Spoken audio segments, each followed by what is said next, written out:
Hello అండి, welcome back to our channel. ఈరోజు వీడియోలో సూపర్ టేస్టీగా ఉండే చికెన్ కర్రీని ఎలా ప్రిపేర్ చేసేసుకోవాలో చూపించబోతున్నాను. యాక్చువల్లీగా ప్రీవియస్ వీడియోస్లో చాలా రకాల చికెన్ కర్రీస్ని మనం ప్రిపేర్ చేసేసుకున్నామండి.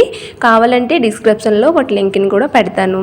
సో ఇప్పుడు ఈ చికెన్ కర్రీ అనమాట చాలా స్పెషల్ అనమాట. చాలా బాగుంటుంది. ఒక్కసారి ఇలా చేసి పెట్టుకున్నామంటే జన్మలో కూడా దీని టేస్ట్ మర్చిపోలేమండి. అంత బాగుంటుంది. మరి ఇప్పుడు వరకు చేసిన చికెన్ కర్రీస్ ఒక ఎత్తు అయితే ఈ చికెన్ కర్రీ ఒక్కటే ఒక ఎత్తు అనమాట. టేస్ట్ నెక్స్ట్ లెవెల్లో ఉంటుంది. మరి ప్రాసెస్ని ఇప్పుడు చూద్దాం.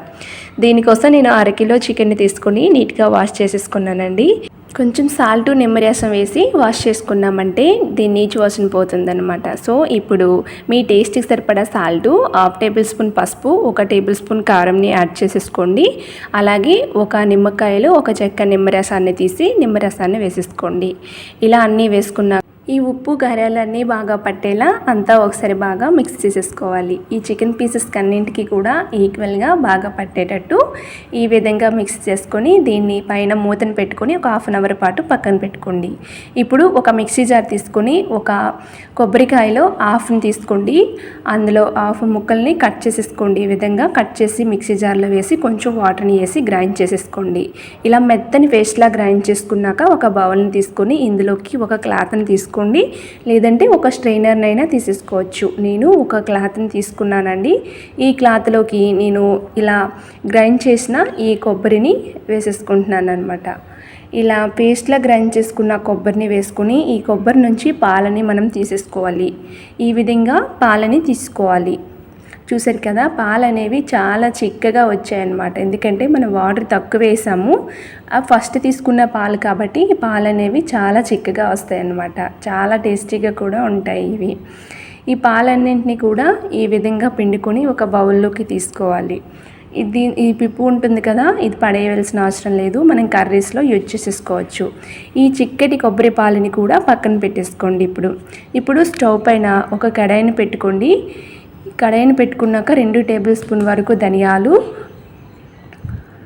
1 టేబుల్ స్పూన్ వరకు జీలకర్ర తీసుకోండి. అలాగే లవంగాలు 3, దాల్చిన చెక్క చిన్న ముక్కలు 2, బడే ఇలాచి, అలా మిరియాలు 4-5 వేసుకోండి. ఆ తర్వాత ఇలాచీలు ఒక 2 వేసుకోండి. గసగసాలు 1/2 టేబుల్ స్పూన్ వేసుకొని ఫ్రై చేసుకోవాలి.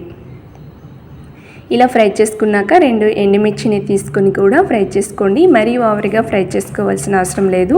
మనం గ్రైండ్ చేసుకుంటే గ్రైండ్ అయ్యేటట్టు ఉంటే సరిపోతుందన్నమాట. సో ఇప్పుడు స్టవ్ని ఆఫ్ చేసేసుకొని బాగా చల్లార్చుకున్నాక మిక్సీ జార్లోకి తీసుకోండి. దీన్ని పైన పౌడర్లా చాలా మెత్తగా గ్రైండ్ చేసుకోవాలి. ఈ విధంగా గ్రైండ్ చేసేసుకోండి. వీటిని కూడా పక్కన పెట్టేసుకొని అదే ప్యాన్ని స్టవ్ పైన పెట్టుకొని 2 నుంచి 3 టేబుల్ స్పూన్ వరకు ఆయిల్ని తీసుకోండి. ఇలా ఆయిల్ కొంచెం వేడెక్కాక ఒక బిర్యానీ ఆకు వేసుకోండి. అలాగే సన్నగా కట్ చేసి పెట్టుకున్న పెద్ద సైజు ఒక ఉల్లిపాయని కట్ చేసి వేసుకోండి. ఈ ఉల్లిపాయ ముక్కలు అనేవి గోల్డెన్ బ్రౌన్ కలర్ వచ్చేంత వరకు ఫ్రై చేసుకోవాలి. ఇప్పుడు ఒక టేబుల్ స్పూన్ వరకు అల్లం వెల్లుల్లి పేస్టు, స్లైసెస్గా కట్ చేసుకున్న ఒక పచ్చిమిర్చిని వేసుకోండి. మరి స్పైసీగా కావాలనుకుంటే 2 పచ్చిమిర్చినైనా సరే కట్ చేసి వేసుకోవచ్చు.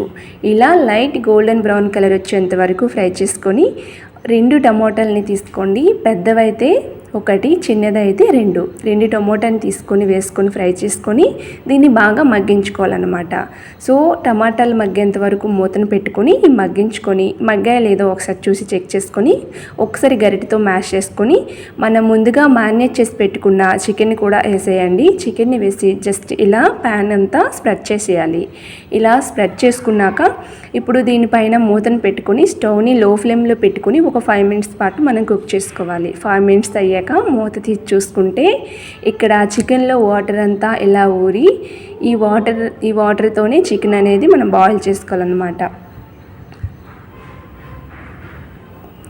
ఇలా చూసారు కదా, వాటర్ అంతా ఊరి బాగా వచ్చి ఈ వాటర్ మొత్తం కూడా ఎగిరిపోయేటట్టు మనం ఈ చికెన్ని ఫ్రై చేసుకోవాలి.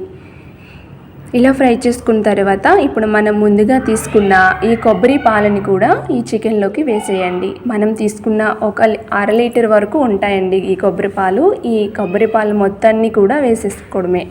ఇలా వేసుకొని అంతా కలుపుకున్నాక దీనిపైన మూతను పెట్టుకొని స్టవ్ని లో టు మీడియం ఫ్లేమ్లో పెట్టుకొని దీన్ని 6 to 7 మినిట్స్ పాటు దీన్ని ఉడికించుకోవాలన్నమాట. ఇప్పుడు 7 మినిట్స్ అయ్యాక మూత తీసి చూసుకుంటే చాలా చక్కగా మంచి గ్రేవీతో మంచి స్మెల్తో మనకి ఇక్కడ చికెన్ కర్రీ అనేది రెడీ అయిపోయింది.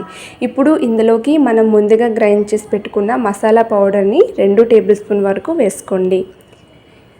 ఇలా మసాలా పౌడర్ వేసుకొని అంతా ఒకసారి కలుపుకోవాలి. స్టవ్ని ఇప్పుడు లో ఫ్లేమ్లో పెట్టుకోండి, ఎందుకంటే మనకి గ్రేవీ అనేది చాలా తక్కువగా వస్తుంది అనమాట. అందుకోసమే స్టవ్ని లో ఫ్లేమ్లో పెట్టుకొని దీన్ని ఇలా కలుపుకోవాలి. ఇప్పుడు మనం కొబ్బరి పాలు వేసుకున్నాం కదా, అందులో ఆయిల్ అనేది ఈ విధంగా రిలీజ్ అవుతుంది. అప్పుడు చికెన్ అనేది మనకి చక్కగా ఉడికినట్టు తెలుస్తుందన్నమాట. సో ఇప్పుడు ఫైనల్గా లాస్ట్లో కొత్తిమీరని వేసుకోండి. కొత్తిమీరని వేసుకున్నాక మొత్తం ఒకసారి బాగా కలిసేలా ఈ విధంగా కలుపుకోవాలన్నమాట. సో ఆల్మోస్ట్ ఇక్కడ చికెన్ కర్రీ రెడీ అయిపోయిందండి.